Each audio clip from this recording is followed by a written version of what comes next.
Hello ಗೆಳೆಯರೇ, welcome to SSP in Kannada channel.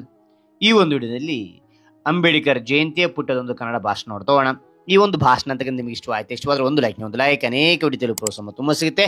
ಇನ್ನೊಬ್ರಿಗೂ share ಮಾಡಿ, ನೀವು ಸಾಧ್ಯ ಅಂತ ಅನೇಕ ವಿಡಿಯೋ ಚಾನಲ್ ಸಬ್ಸ್ಕ್ರೈಬ್ ಆಗಿ ಯಾವ ರೀತಿಯ ಪ್ರಬಂಧ, ಯಾವ ರೀತಿಯ ಭಾಷಣ ಬೇಕಂತೇಳಿ ಕಾನ್ಸ್ಟ್ಲಿ ಕಾನ್ಮೆಂಟ್ ಆ ರೀತಿಯ ಪ್ರಬಂಧ ಮತ್ತು ಭಾಷಣ ತೆಗೆದು ನಾನು ಪ್ರಯತ್ನ ಪಡ್ತೇನೆ ಅಂತ ಹೇಳ್ತಾ ಈ ಒಂದು ಭಾಷಣ ನೋಡ್ತಾ ಕೇಳ್ತಾ ಹೋಗೋಣ ಬನ್ನಿ.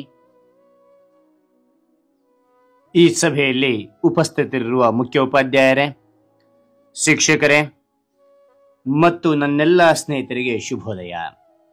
ನಾವಿಂದು ಅಂಬೇಡ್ಕರ್ ಜಯಂತಿಯನ್ನು ಸಂಭ್ರಮದಿಂದ ಆಚರಿಸುತ್ತಿದ್ದೇವೆ. ಡಾಕ್ಟರ್ BR ಅಂಬೇಡ್ಕರ್ ಅವರನ್ನು ಬಾಬಾ ಸಾಹೇಬ್ ಎಂದು ಕರೆಯಲಾಗುತ್ತಿತ್ತು. ನಾವು ಅಂಬೇಡ್ಕರ್ ಅವರ ಹೆಸರನ್ನು ಕೇಳಿದ ತಕ್ಷಣವೇ ನೆನಪಾಗುವ ವಿಷಯವೆಂದರೆ ಸಂವಿಧಾನದ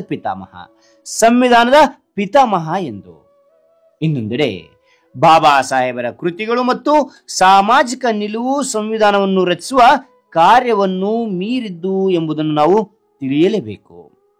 ಅಂಬೇಡ್ಕರ್ ತಮ್ಮ ಜೀವನದುದ್ದಕ್ಕೂ ಹಲವಾರು ಸುಧಾರಣೆಗಳನ್ನು ತಂದರು ಮತ್ತು ದಲಿತರು ಹಾಗೂ ಅಸ್ಪೃಶ್ಯರಿಗೆ ಸಮಾನ ಹಕ್ಕುಗಳಿಗಾಗಿ ಒತ್ತಾಯಿಸಿ ಪ್ರತಿಭಟನೆಗಳನ್ನು ನಡೆಸಿದರು.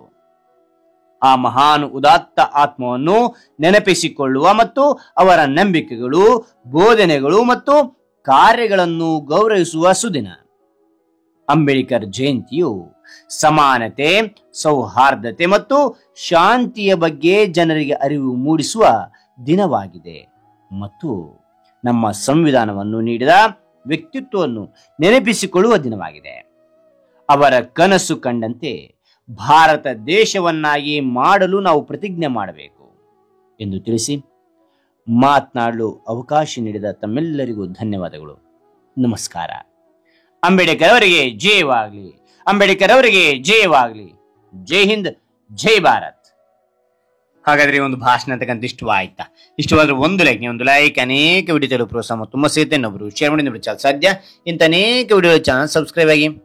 ಮತ್ತೊಂದು ಹೊಸ ವಿಷಯದೊಂದಿಗೆ ಮತ್ತೊಂದು ಹೊಸ ವಿಡಿಯೋ ಬಿಡೋಣ. Thank you for watching. Bye ಮಕ್ಕಳೇ.